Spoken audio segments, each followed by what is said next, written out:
tudo bem? Aqui está a gente, né, de novo, reunido virtualmente para dar andamento aos conteúdos, não é isso? Eu espero que vocês estejam bem, tá? Com a mente bem, com o coração bem, em paz com a vida, porque a gente essa semana tem muita coisa para tratar e avançar aí em relação ao último conteúdo que a gente trabalhou, que é barroco. Muita gente me falou que tinha achado o barroco uma escola literária muito interessante. E de fato é, né? Com questionamentos meio malucos que deixam a gente meio perturbado, sim, mas muito bacana, principalmente porque nos mostra o quanto que a literatura está, assim, né? Intimamente relacionada ao contexto social, político, ideológico de produção. Tudo bem? Então, hoje a gente avança um pouquinho. Antes disso, eu quero apenas lembrá-los de que todo o nosso trabalho, tudo que a gente está usando em nível de slide, está disponível para vocês no Google Sala de Aula. Tudo bem? Então, vamos lá. Na última aula, a gente falou de barroco como pérola de formato irregular. Pode parecer bobeira, mas entender a definição nos leva a muitas percepções a respeito dessa escola literária. Dentre elas, a ideia da irregularidade, da inconstância, e como nós já vimos, são marcas registradas do barroco, não é verdade? Instabilidade, inconstância, dúvida, incerteza. Então, é irregular, é uma pérola, uma arte irregular. Tudo bem? E nós conversamos que essa questão da irregularidade está intimamente relacionada ao conflito aí entre valores religiosos e valores ligados ao antropocentrismo, Deus no centro ou homem no centro. E a partir disso, nós vimos ainda que este conflito leva o homem do século XVI para o século XVII viver uma grande dúvida.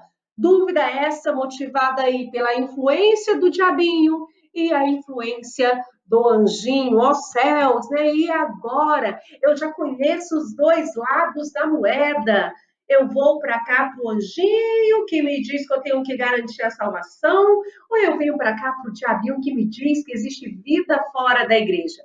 É o grande dilema, é o grande questionamento desse contexto do barroco, que será marcada aí por toda uma dualidade, como nós já conversamos, entre os valores medievais e renascentistas, renascimento ligado ao homem, à razão, ao conhecimento, culpa religiosa, postura racional, estar dentro da igreja é muito bom, mas estar no mundo me traz crescimentos e conquistas que a igreja não oferece, é o teocentrismo, é o antropocentrismo. Nós trabalhamos até aí e vimos o contexto do barroco, e eu finalizei a semana passada com vocês analisando um trechozinho de um texto em que o poeta diz claramente, olha, Deus, eu pequei, mas a tua glória está em perdoar pecados.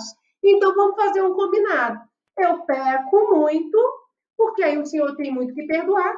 Consequentemente, quanto mais o Senhor me perdoa, mais glória o Senhor tem. Então, não queira perder em mim a sua glória. Isso é conflituoso. Isso é contraditório.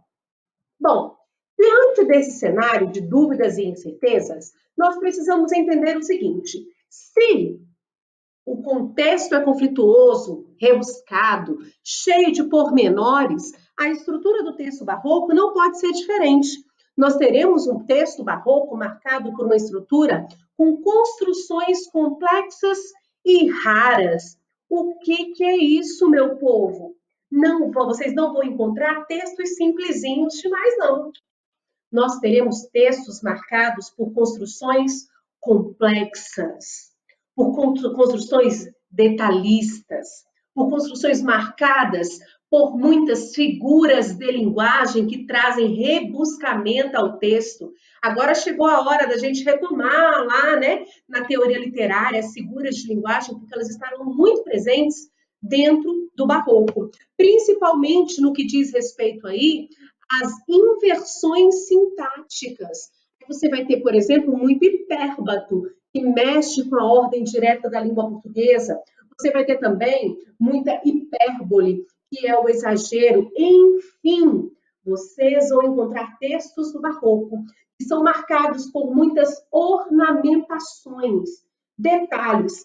Pensem assim, ó, se o contexto é conflituoso, Se a abordagem é conflituosa, a estrutura também irá expressar rebuscamento, detalhismo, contradições, mudanças na ordem. Tudo bem? Sempre uma coisa refletindo a outra. Essa questão da ornamentação é interessante a gente pensar, por exemplo, no que diz respeito às igrejas, aos moldes do barroco.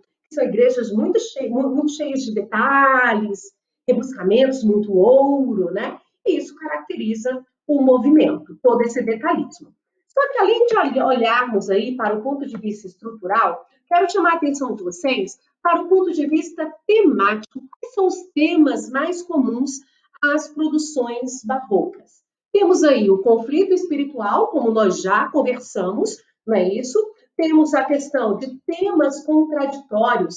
Esses temas contraditórios, meninos, estão relacionados, por exemplo, à vida e morte, céu e inferno, Deus-diabo, pecado-perdão, alegria e tristeza. Então, são esses temas muito contraditórios que estarão presentes dentro das produções do barroco. Além disso, como eu estava conversando com vocês, nós temos aí o reconhecimento da efemeridade do tempo.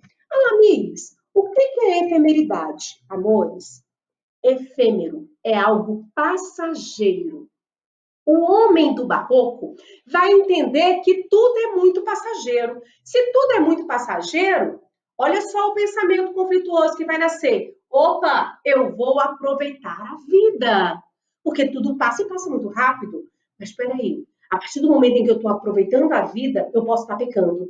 E o pecado vai me levar para o inferno. E agora, eu aproveito a vida ou eu vou para a igreja? Já sei, vou para o mundão, volto para a igreja, vou para o mundão, volto para a igreja, e o conflito vai sendo desenvolvido. Então, essa ideia da efemeridade é muito comum às produções do barroco, que estão associadas ao princípio do carpe diem.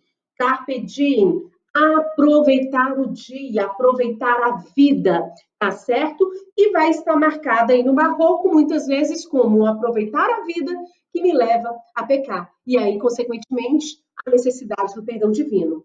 As dúvidas existenciais e cultismo, conceptismo, que daqui a pouco a gente trabalha melhor, jogo do claro e escuro e morbidez, angústia, pessoinhas. O cara que vive no conflito não tem como ele estar de bem com a vida. Então, você tem uma certa morbidez provocada pelos conflitos que o homem vivia. Então, aí são temas e estruturas, como nós já vimos, que marcam as produções do barroco. Só que eu quero chamar a atenção de vocês para duas correntes, duas ideias muito desenvolvidas dentro do barroco. Vocês precisam guardar esses temas aí na mente e no coração de vocês. Cultismo e conceptismo. Cultismo, o que é isso? Cultismo é quando eu trabalho um jogo de palavras que vão evidenciar a proposta do barroco. Observe nesse texto, por exemplo, que logo de cara ele diz assim no primeiro verso: nasce o sol. Depois, na segunda estrofe, no primeiro verso, ele diz: por que nascia? Então veja, nasce. Por que nascia? Na terceira estrofe, ele usa a palavra constância.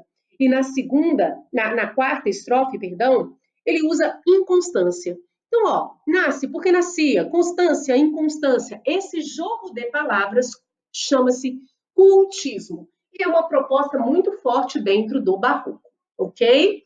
O conceptismo vai trabalhar com um jogo também, mas é um jogo de ideias, onde, por meio de argumentos, o autor tentará argumentar algumas situações.